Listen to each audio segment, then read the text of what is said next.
Good evening, ladies and gentlemen. My name is Yasser Arafat. I'm a fourth-year student in management and I will be conducting today's market wrap-up. Today is Thursday, November 15th, and this is today's market wrap-up.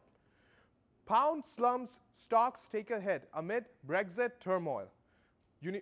United Kingdom Prime Minister May defended her Brexit deal in a statement to Parliament after 4 ministers resigned due to the draft treaty on Wednesday. May emphasized that deal was the best she could argue that voting against it would result in more uncertainty and division, and added it was either her deal, a no deal, or no Brexit. The events throw into doubt her ability to secure Parliament's support for the exit plan and even to survive as a leader. Poor retail data compounded the currency's drop and the FTSE 100 index declined in trading volume, almost double the 30-day average.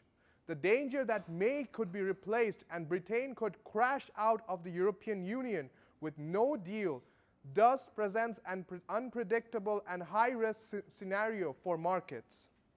Bank of Canada finds dramatic fall in highly indebted borrowers. Higher interest rates and tougher mortgage qualification rules have significantly improved the quality of new lending in Canada.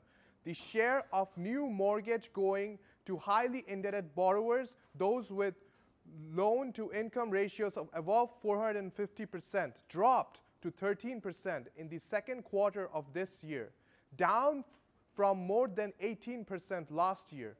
The findings of the report are consistent with the central bank's main messaging of strengthening resiliency in the financial system, aided in part by an improving economy.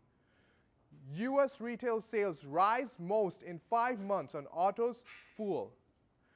U.S. retail sales rose in October by the most in 5 months on purchase of vehicles, gas, and building materials, rebounding after Hurricane Florence have suppressed demand in September. The value of overall sales increased 0.8% after a 0.1% decrease in the prior month that was revised from a gain. Economists surveyed by Bloomberg expect consumer spending to grow at a 2.8% annualized rate in the fourth quarter, following 4% in the previous 3 months. Now let's see what happened with the markets today. The North American markets. The Nasdaq is up more than 1.5%. The TSX has no change. The S&P 500 is up almost 1%. European markets are slightly down. The FTSE has no change. The CAC 40 is down 1.5%. The DAX is down 0.5%. Moving on to Asian markets. The Hang Seng is up almost 2%. The ASX has no change. The Nikkei has no change.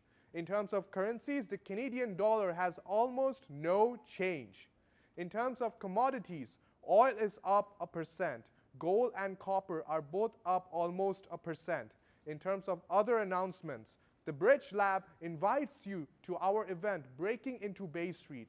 Come join us to learn how to break into investment banking, private equity, and venture capital. Thank you for listening to today's market wrap-up, and I would encourage others to volunteer for future market wrap-ups.